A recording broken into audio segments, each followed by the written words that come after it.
રાજકોટ શહેર કોંગ્રેસમાં આંતરિક જૂથવાદ અને ખેંચતાણ સપાટી પર આવી છે. પૂર્વ કોર્પોરેટર પ્રવીણ સોરાણી અને શહેર પ્રમુખ રાજદીપસિંહ જાડેજા સામસામે આવી ગયા છે. રાજકોટ મનપાના પૂર્વ કોર્પોરેટર અને મહિલા કોંગ્રેસ કોર્પોરેટરના પતિ પ્રવીણ સોરાણીએ પોતાની જ પાર્ટીના શહેર પ્રમુખ અને કાર્યપદ્ધતિ સામે ગંભીર સવાલો ઉઠાવતા રાજકારણ ગરમાયું છે. સોરાણીએ આક્ષેપ કર્યો કે વર્તમાન કોંગ્રેસ કાર્યાલય ઇન્દ્રનીલ રાજ્યગુરુની માલિકીનું છે. અગાઉ અતુલ રાજાણી પ્રમુખ હતા ત્યારે પણ કાર્યાલય બદલવાની માંગણી કરવામાં આવી હતી. સોરાણીએ જણાવ્યું કે અમને કોંગ્રેસ કાર્યાલયથી હળધૂત કરીને કાઢવામાં આવ્યા છે. જો શહેર પ્રમુખ રાજદીપસિંહ જાડેજા નવું કાર્યાલય ન બનાવી શકતા હોય તો તેમણે રાજીનામું આપી દેવું જોઈએ. તેમણે એમ પણ ઉમેર્યું કે જો આવી જ સ્થિતિ રહી તો આ વખતે કોંગ્રેસને 0 સીટ આવશે. અમે કોઈ વ્યક્તિના માણસ નથી પણ કોંગ્રેસના સૈનિક છીએ. સોરાણીએ સ્પષ્ટ કર્યું કે તેઓ કોંગ્રેસમાંથી જ ચૂંટણી લડશે, પરંતુ જો ટિકિટ નહીં મળે તો ભવિષ્ય અંગે વિચારશે. આખો મામલો એવો છે કે આ છેલ્લા અમારી ત્યારથી રાજદીપભાઈ પ્રમુખ બન્યા ત્યારથી અમારી રજૂઆત છે કે કોંગ્રેસ કાર્યાલય બદલાવો ત્યાંથી, કારણ કે ત્યાંથી જે સંચાલન અને કાર્ય પદ્ધતિ છે એનાથી હું સખત નારાજ છું. ત્યારથી અતુલભાઈ પ્રમુખ હતા ત્યારે પણ અમને ત્યાંથી કાર્યાલયમાંથી હળધૂત કરીને કાઢવામાં આવ્યા હતા. તે પછી અમે એ કાર્યાલય જવાનું બંધ કર્યું હતું અને આજની તારીખે પણ અમે સતત પ્રમુખશ્રીને હું સતત રજૂઆત કરતો આવું છું કે ભાઈ ત્યાં કાર્યાલય બદલાવો અને અમને ત્યાં જવા રાજી નથી અમે, કારણ કે ત્યાં અમને હળધૂત કરીને કાઢી મૂકે છે અને અમારી કોઈ વાત સાંભળવામાં આવતી નથી. પ્રમુખને અમે અવારનવાર રજૂઆત કરી છે, એટલે કોંગ્રેસ પ્રમુખની કાર્ય પદ્ધતિ સામે અમારો વાંધો છે. કોંગ્રેસ સામે કોઈ વાંધો નથી મારો. ઇન્દ્રનીલભાઈ ત્યાંથી ઇન્દ્રનીલભાઈ ચલાવે છે. જે તે વખતે જે બનાવ બન્યો ત્યારે અમે અતુલભાઈ રાજાણીને પ્રશ્ન પૂછ્યો હતો અને જવાબ અમને ઇન્દ્રનીલભાઈ આપતા હતા. તો હવે ત્યાં અમે જાય તો એ જ પરિસ્થિતિ થાય ને કે ભાઈ પેઢીની જેમ ચલાવવાની છે. અમે કોઈના માણસ નથી, અમે તો કોંગ્રેસના સૈનિક છીએ અને ત્યાં જે પદ્ધતિ ચાલે છે માણસો તરીકે ચાલે છે. ઇન્દ્રનીલભાઈ રાજ્યગુરુ અમને હળધૂત કરીને કાઢ્યા હતા ને બધાને. 25 જણા ઉભા થઈને અમે નીકળી ગયા હતા જે અતુલભાઈ પ્રમુખ હતા ત્યારે. શું કહેવામાં શું આવ્યું કે ભાઈ હું ચલાવીશ, પ્રમુખ નહીં ચલાવે અને તમારે જવું હોય તો જાઓ. અને એ વખતે 1.5 વર્ષ પહેલા અમે ત્યાંથી નીકળી ગયા હતા. એ આપને પણ બધાને ખબર છે. પણ નવા પ્રમુખ આવ્યા તો નવા પ્રમુખની સામે એની કાર્ય પદ્ધતિની સામે અમારો વાંધો છે કે ભાઈ 1 વર્ષથી અમારી માંગણી છે કે કાર્યાલય બદલાવો ત્યાંથી. તો એ ન બદલાવી શકતા હોય તો એને પ્રમુખ પદ ન સંભાળવું જોઈએ. ઘણા લોકોને છે. મારી સાથે તે દિવસે 25 જણા નીકળી ગયા હતા. હજી આજની તારીખે મારા જેવા સિનિયર કોંગ્રેસીઓ ઘણા બધા કોંગ્રેસ કાર્યાલય જાતા નથી. ઘણા બધા છે. તે વખતે આપને ખબર જ છે બધાને. નામમાં તો કોંગ્રેસનું કામ કર્યું તેમાં કાર્યાલયને ને કોંગ્રેસના કામને શું લેવા દે? ત્યાં કોંગ્રેસની કોઈ મીટિંગ હોય, ત્યાં રજૂઆત થતી હોય, ત્યાં સૂચના મળતી હોય, એ સૂચનાનો અમે જવાબ આપતા હોય, ગોઠવણી થતી હોય કાંઈ પણ પાર્ટી લેવલે, તો એ અમારી વાત સાંભળે નહીં અને એમ કે ભાઈ જાઓ તમે અહીંથી નીકળી જાઓ, તમારે બોલવાનું નથી થતું. આ જ વાંધો હોય ને. કરતા જ હશે ને, બદલાવતા નથી કાર્યાલય તો એનો મતલબ શું? જ્યારથી રાજદીપભાઈ પ્રમુખ તરીકે આવ્યા ત્યારથી મારી રજૂઆત છે કે કાર્યાલય બદલાવો. અમે ત્યાં નહીં આવી. અમે પણ એક કોંગ્રેસના જવાબદાર સૈનિક છીએ. 17-25 વર્ષથી વાવાઝોડામાં પણ અમે પડકાર ફેંક્યો નથી. એની કાર્ય પદ્ધતિની સામે અમારો વાંધો છે.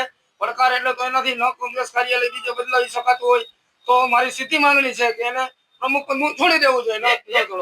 એવો પણ તમારો મેસેજ છે કે આ વખતે કોંગ્રેસને 0 સીટ આવશે. 0 જ આવશે ને. તમે જોવો જ છો બધા જે પરિસ્થિતિ છે એ આખું ગુજરાત જાણે છે, મીડિયા જાણે છે ને લોકો જાણે છે. શું કારણ શું પરિસ્થિતિ રાજકોટ આપણે રાજકોટ બસ આવી બધી પરિસ્થિતિ જૂથવા દો અને ક્યાંય ને ક્યાંય જો તમે કોંગ્રેસના કાર્યક્રમો આ વખતે કોંગ્રેસનું ખાતું જ નહીં ખુલે. ગયા વખતે અમારો એક વોર્ડથી અમે ખાતું ખોલાવ્યું હતું. આ વખતે તો અમને એ પણ શંકા છે કારણ કે મારી સામે બધા નીકળ્યા છે. એમાં ભાજપ સાથે વહીવટ કરી લીધાનો પણ ઉલ્લેખ છે. કોણ આ ભાજપ સાથે વહીવટ કરે છે? ભાજપ સાથે વહીવટ તો તમને ખબર હોય તો 34 ને 38 કોર્પોરેટરો હતા. મેયરની બીજી ચૂંટણી આવી ત્યારે કોંગ્રેસના 7 કોર્પોરેટરો ગેરહાજર હતા. 7 કોર્પોરેટરો હતા અને 12 કોર્પોરેટરો 7 કોર્પોરેટરો રજા ઉપર હતા, ન આવ્યા અને કોંગ્રેસના 12 કોર્પોરેટરો ઉભા થઈને ઇન્દ્રનીલભાઈની સૂચનાથી વસરામભાઈ લઈને વયા ગયા હતા. તો આવા જ વહીવટ કરવાનો ક્યાંથી ચાલે? એટલે ઇન્દ્રનીલભાઈ બધો જ વહીવટ કરે જ છે. તે દિવસે હજી ચાલે છે, એનું જ ચાલે છે.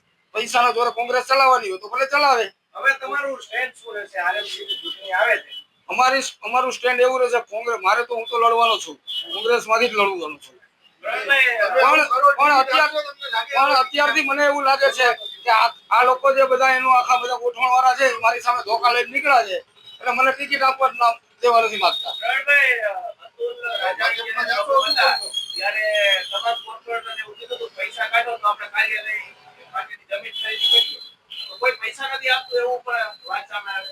હવે એ તો મને બહુ ખબર નથી, વાત મારી પાસે નથી આવી, પણ મને એટલી ખબર છે કે ભૂતકાળમાં કોંગ્રેસની કાર્યાલય બનાવવા માટે ઘણીવાર પૈસાના ફાળા થયા છે. એ તો કોઈ દીધા નથી, લખાવેલા હોય. આમાં કોણ આપે? કોંગ્રેસ ટિકિટ નહીં આપે એ તો પછીની વાત છે કે પછી મારે શું સ્ટેન્ડ લેવું.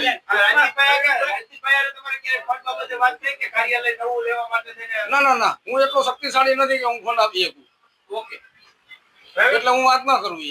પણ અત્યાર સુધીના જેટલા પ્રમુખ આવ્યા, કુંવરજીભાઈ આવ્યા, હેમાંગભાઈ આવ્યા, બધા પોતાની કાર્યાલય ચલાવતા જ હતા. મહેશભાઈ આવ્યા, બધા પોતાની કાર્યાલય ચલાવતા જ હતા. હા, ભાડે લઈને ચલાવવું જોઈએ, પક્ષનું હોવું જોઈએ. હોય તો પૈસા હોય તો લઈને, પણ કાર્યાલય ભાડે મળે છે ને. અત્યાર સુધી ભાડાના કાર્યાલય ચાલ્યા છે ને. આ બધા સાથી મિત્રો નીકળ્યા છે. એ લોકોનું આખું જે જૂથ છે, ઇન્દ્રનીલભાઈ નું જે જૂથ, એટલે તો આ કાર્યાલય નથી કરતા. અમે ત્યાં એ કાર્યાલય ન જઈ શકીએ. હા, ટિકિટ કાપવા માટે. ભવિષ્યમાં બીજા પક્ષમાં રહેશો શું લાગે? ના, અત્યારે તો હું ક્યાંય જવાનો નથી. કોંગ્રેસ માંથી મારી માંગણી છે, કોંગ્રેસ માંથી લડવાનો છું. કન્ફર્મ છે, ચૂંટણી લડવી છે, કન્ફર્મ છે.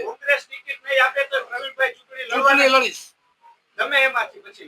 એ પછીની વાત. લડીશ. કોઈ ચૂંટણી લડીશ.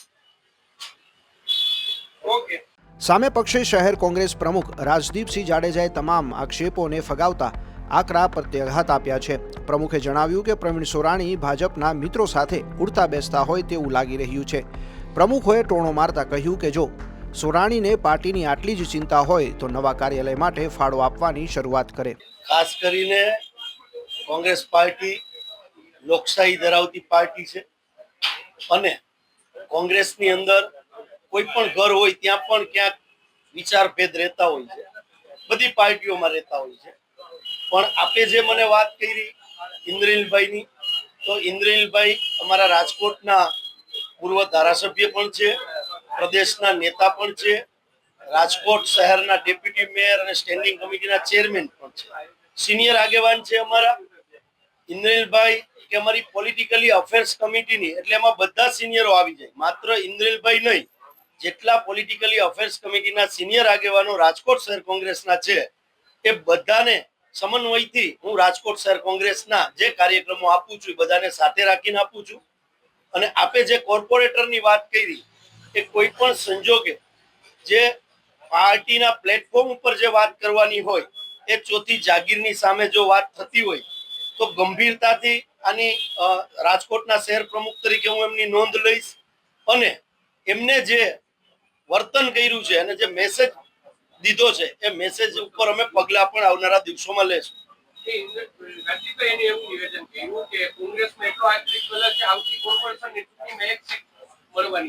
હવે પ્રવીણભાઈએ મન બનાવી લીધું હશે, કદાચ કોઈ સારા લોકો સાથે બેઠક ઉઠક થઈ ગઈ હશે એટલે કદાચ આવી વાત કરતા હશે.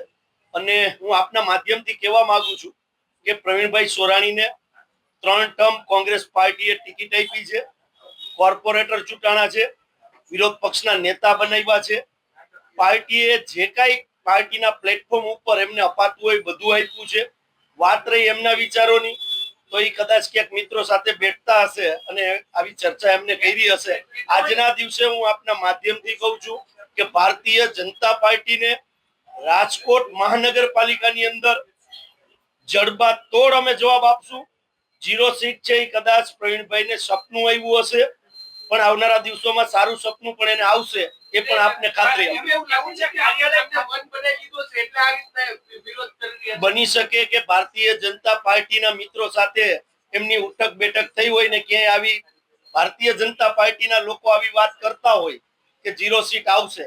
એક કોંગ્રેસી તરીકે કોઈ પણ કોંગ્રેસનો રાજકોટનો કાર્યકર હોય, સિનિયર આગેવાન હોય કે જુનિયર આગેવાન હોય, કોંગ્રેસ પાર્ટી ભારતીય જનતા પાર્ટીને જડબાતોડ જવાબ દેવા માટે તૈયાર છે અને આવનારી કોર્પોરેશનની અંદર બતાડશે કે પ્રવીણભાઈનું સપનું સાચું પડવાનું છે કે શહેર પ્રમુખનું સપનું સાચું પડવાનું? હાર્દિકભાઈ એને એવું કીધું છે કે પીઠ નેતાઓ કાર્યાલયની અંદર પ્રવેશ નથી કરતા જૂના. શું કેવું? ભારતીય જનતા પાર્ટી આ આક્ષેપ કરે તો માની શકાય. કોંગ્રેસના અમારા કોર્પોરેટર છે, સન્માનીય છે પ્રવીણભાઈ, પણ પ્રવીણભાઈને એટલા માટે ખ્યાલ નહીં હોય કે પ્રવીણભાઈ પોતે કાર્યાલયે નથી આવતા અને પાર્ટી પ્લેટફોર્મમાં જે પ્રદેશ કક્ષાએથી જે કાર્યક્રમો આવે છે, જે દિલ્હી કક્ષાએથી સંગઠન સૂજનના જે કાર્યક્રમો આવે છે, મેં પોતે એમને ફોન કરેલા છે. અમે પણ સંગઠન સૂજનના માધ્યમથી અમે એક મસ્ટર બનાવેલું છે, જે અમારા પોલિટિકલી અફેર્સ કમિટીના સિનિયર લીડર એટલે કે પ્રવીણભાઈ પણ એમાં આવે છે. એમને પણ આમંત્રિત, ભાનુબેન સોરાણીને એમના પત્નીને પણ હું આમંત્રિત વ્યક્તિગત પ્રમુખ તરીકે મેં કર્યા છે, પણ આજ દિન સુધી એક મીટિંગમાં પણ એ હાજર નથી રહ્યા. વાત રહી કાર્યાલયનો વિરોધ છે કે કામને હળતું કરીને અગાઉ કાઢી મૂકેલા છે. એ એમનો વ્યક્તિગત પ્રશ્ન છે. હું શહેર કોંગ્રેસના પ્રમુખ તરીકે આવ્યા પછી રાજકોટ શહેરના એક પણ કાર્યકરને જો આપને મીડિયાની ચોથી જાગીરને કોઈ એવું કહે તો આપ મને કહેજો. અને પ્રવીણભાઈ પણ વ્યક્તિગત મારું નહીં કહેતા હોય, વ્યક્તિગત વિચાર ભેદ હોઈ શકે એમને કોઈની સાથે. અને કાર્યાલયે બધા સિનિયર લીડરો આવે છે. હું તમને કહું કે સિનિયર આગેવાનો એટલા બધા આવે છે કે નાથાભાઈ ક્યારા, મહેશભાઈ રાજપૂત કરતા પણ અમારા સિનિયર આગેવાન છે, જે આજે હું યાદ કરીશ કે મનોહરસિંહ દાદા સાથે કામ કરેલું હતું અને શિક્ષણ સમિતિના ચેરમેન અમે બનાવેલા હતા. લાદાભાઈ બોરસદિયા, જે અમારે 2000 ની સાલમાં એક કોર્પોરેટર હતા, એ પણ આવે છે. તખુબા રાઠોડ, જે સિનિયર કોંગ્રેસી આગેવાન, એ પણ આવે છે. વ્યક્તિગત ક્યાંય કોઈને એકાબીજાને કઈ વિચાર ભેદ હોય, ન આવતા હોય તો એની કોઈ કોંગ્રેસ પાર્ટીને વ્યક્તિગત કોઈની પીડી એટલા માટે નથી, કારણ કે પાર્ટી છે એક વિચારોથી ચાલતી હોય છે. કોંગ્રેસ કાર્યાલય છે એ વ્યક્તિગત ઇન્દ્રેલભાઈ રાજ્યગુરુના કાર્યાલય નથી, કોંગ્રેસ પાર્ટીનું કાર્યાલય છે. ઇન્દ્રેલભાઈએ કોંગ્રેસ પાર્ટીને જગ્યા આપી છે કે આ જગ્યાથી કોંગ્રેસ પાર્ટીનું સંગઠન સારી રીતે ચાલે, એનો સારો ઉદ્દેશ છે. તો તમારે વ્યક્તિગત કોઈનું નામ લઈ અને કાર્યાલય સાથે, તો કાર્યાલય આવનારા દિવસોની અંદર જ્યારે આપના માધ્યમથી કહું છું કે કોંગ્રેસ પાર્ટી કાર્યાલય બનાવવાની છે, તો આપના માધ્યમથી કહું છું કે આપ પ્રવીણભાઈને પૂછો કે કેટલો ફાળો આપશો. રાજકોટની અંદર 5 કરોડનું કાર્યાલય અમે શહેર જિલ્લામાં આવનારા દિવસોમાં લેવાના છીએ, તો આપ પ્રવીણભાઈ ફાળો લખાવો ને, પેલા શરૂઆત આપ કરો. બરોબર છે? એટલે આપણે તાત્કાલિક દિવસોમાં ફેરવી નાખીએ. માત્ર વાતો કરવાથી અને પાર્ટીની ઇમેજને ખરડવાનું જે કામ કર્યું છે, કાર્યકર હોય, આગેવાન હોય કે સિનિયર આગેવાન હોય, પાર્ટીની ડિસિપ્લિન બહાર જશે, એના ઉપર પગલા 100% લેવામાં આવશે. પાર્ટીની ડિસિપ્લિન બહાર ગયા છે, સોશિયલ મીડિયાની અંદર આ મેસેજ નાખ્યો, વાયરલ થયો. હવે શું પગલા લેવાના? ચોક્કસ પગલા લેવામાં આવશે. સંગઠન સૂજનના અભિયાનથી જે પાર્ટી સંગઠન ઉપર જે ભાર આપી રહી છે, આવનારા દિવસોમાં આપને પણ જાણ કરવામાં આવશે કે શું પગલા લેવામાં આવે. ચોક્કસ પગલા લેવામાં આવશે. આજની તારીખે હું આપને કહું, કોંગ્રેસ છે કોઈ આપતા નથી એવું નથી. કોંગ્રેસ પાર્ટી જે રીતે અત્યારે ચાલી રહી છે, બધા આગેવાનો, વ્યક્તિગત હું કોઈના નામ નથી લેતો, સિનિયર આગેવાનો, જુનિયર આગેવાનો બધાએ ફાળો લખાયો છે. નથી આપતા એવી વાત જ નથી.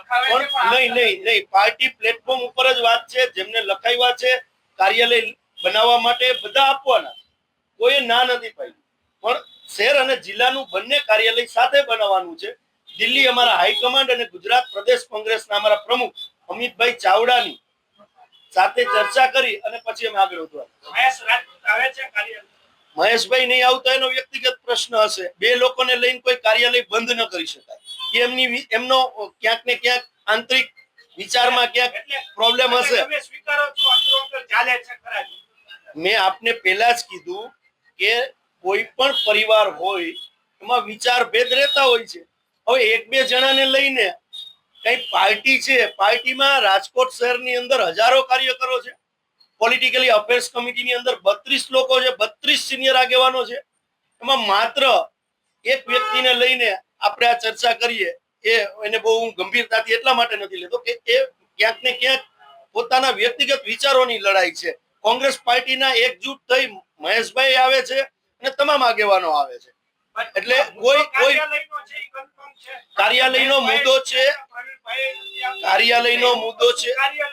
કાર્યાલયનો મુદ્દો ખોટો છે. આપના માધ્યમથી કહું છું, સિનિયર આગેવાન હોય કે જુનિયર આગેવાન, પાર્ટીનું કાર્યાલય છે, કોઈ વ્યક્તિગત કોઈનું કાર્યાલય નથી, પંજાનું કાર્યાલય છે. ત્યાં અમારા પ્રદેશ પ્રમુખ અમિતભાઈ ચાવડા પણ આવતા હોય, સીએલપી લીડર તુષારભાઈ પણ આવતા હોય અને મુકુલ વાસનિકજીએ ત્યાં મીટિંગ કરી છે. હવે આ બે વ્યક્તિઓ તો નાના કહેવાય એ લોકો પાસે, ને હું પણ નાનો કહેવાય. જો અમારું શિસ્ત નેતૃત્વ એ કાર્યાલયમાં આવી અને મીટિંગ કરતું હોય તો બાકીના લોકોનો મારે જવાબ દેવાનો તમને આવતો એટલા માટે નથી કે મેં તમને કીધું એક વિચાર ભેદ હોય, બની શકે. તમારે જવાબ નથી જોતો. ચાલો, હા, તમે બધાને બોલાવો છો. રાજકોટ કોંગ્રેસમાં કાર્યાલયના મુદ્દે શરૂ થયેલો આ વિવાદ હવે વ્યક્તિગત આક્ષેપો સુધી પહોંચ્યો છે, જે આગામી સમયમાં પાર્ટી માટે મુશ્કેલી સર્જી શકે છે. રાજકોટથી મિલન ત્રિવેદીનો રિપોર્ટ.